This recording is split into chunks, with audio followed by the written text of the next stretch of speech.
Hello and welcome back to the show. Well, as promised, we're now joined by the Fiesta of Five Flags and the Cordova Crawfish Company to talk about the Pensacola Crawfish Festival coming to downtown Pensacola at the end of the month and the first part of May.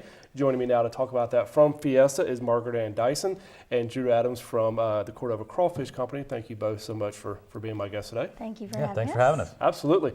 Drew, we'll talk about you and your new involvement with the organization here in just a second. But Margaret-Anne, let's talk about the Crawfish Festival just in general.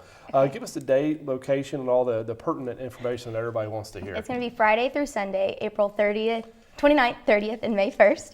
It's going to be in downtown Pensacola in Bartram Park, where it always is. It's our 32nd annual, so we're really excited. It's going to be a $5 admission fee or a $10 weekend pass, and then all military get in free on Friday with their military IDs.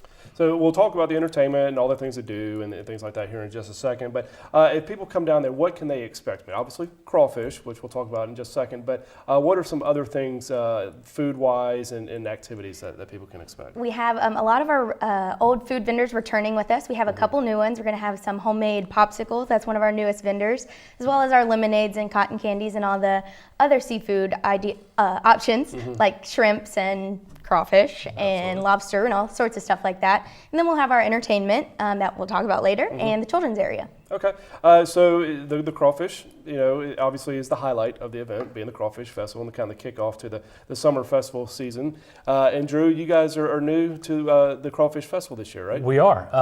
It's one of those things where we saw kind of a void, if you will, or the ability to do something better. So it's kind of three local guys getting together, pitching an option to Fiesta to say, hey, we could keep this local. We think we can deliver a little bit better product. And they said, go for it. So we've kind of rallied it up, start the business pretty quickly, working with a lot of local companies, bringing the crawfish in from Louisiana because you really can't get that local here. Yeah. But we're looking to bring anywhere from 16 to 18,000 pounds of crawfish in, depending on the weather, which is kind of the biggest factor for us. But we're anticipating a great weekend, and we've kind of dialed it up a little bit on how we kind of add our flavor to the crawfish, if you will, and we're looking for a great event. And I think we're really excited about the event, and we're using a lot of local folks here, a lot of local businesses to help us with this. And so far, it's been great, and we can't wait. We're ready to get started. So talk to me about the crawfish itself. How do you guys prepare? What kind of crawfish can people get when they come down to the festival? So we're going to have two options. Basically, they're going to, all the crawfish are going to be cooked the same. We've got a rig that we kind of had custom out of Texas that allows us to cook at one point in time 2,400 pounds if we need to. Wow. We probably won't dial it up that much just because we won't need that much capacity at one time. But you can get a plate of 3 pounds, which includes corn potato sausage for $20, or you can get a snack pack, which is 1 pound for $10. And then towards the end of the night, we're going to be like some late night deals to make sure we're not left over with any crawfish at the end of the night. So 5-pound bags, 6-pound bags, which is something different that we haven't had in the past. And trying to just get it out there and get the festival, the hours. I think Margaret-Anne will talk about that. It's open pretty late, so giving something for the folks that are there late night to take home maybe for breakfast the next day. Crawfish for breakfast. Hey, you peel them, throw them in some eggs, make an omelet. There you go. Absolutely. Yeah. So this being your first major event, I guess, as Cordova Crawfish Company, is this your first? Really we did an event at Seville Square earlier that was kind of our kickoff event, and it turned into a pretty big event. And we were able to raise a lot of money for the Childhood Cancer, the Rally Foundation, which Cindy Bonner is a big part of, donated $4,000 from that event. So that kind of gave us the confidence that we could get this done. But this is, you can't really do 16,000 pounds for your buddies on the weekend. There's not a whole lot of practice you can do for that until the actual event. Absolutely. Well, it's great to have you on board for the Crawfish Festival this year. And so, Margaret-Anne, back to the entertainment, what people can expect. Obviously, the crawfish is the big key here, being the Crawfish Festival. But for the entertainment, that's always popular. Who are some of the people that you guys have in store for this year? We have a few returning from previous years. We have Voodoo Gumbo coming back, Lost Bayou Ramblers, Roddy Romero, and the Hub City All-Stars. But then we also have a few new people coming in. One of our headliners, Flow Tribe,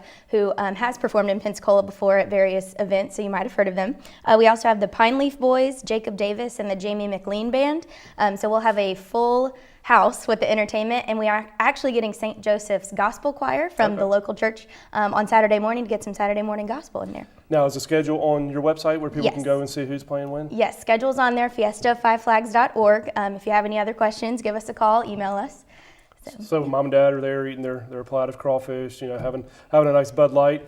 What can the kids be doing? What are some options for them? Our popular children's area, we are going to have sand art, all sorts of arts and crafts, mullet art, pet rocks, paddleboard making, and then we'll have our NASCAR races where children can pick a crawfish and it'll race down a pipe and everybody will go home with a prize. And then our face painting is obviously our most popular. Sure. All the kids running around with all sorts of designs on their faces. So we're excited. So you said it's Friday, April 29th through May 1st, which is Sunday. Correct. What are the times? The that times, event's open? Friday is going to be noon to 11 p.m. Saturday is going to be 10 a.m. to 11 p.m. and Sunday is 11 a.m. to 5 p.m. And you said there is a charge for this year? There is a charge, $5 for a daily ticket, $10 for a weekend pass. Children 12 and under will be free, and Okay. then on Friday, the military get in free with their ID. Okay, great. And they can just get the tickets there at the door, right? Yes. It's nothing you have to get in advance? Not in advance, right at the door. Perfect.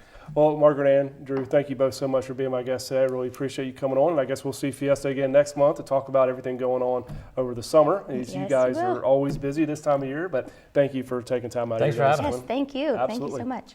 Stay with us. When we come back, we'll be joined by the Panhandle Warrior Partnership.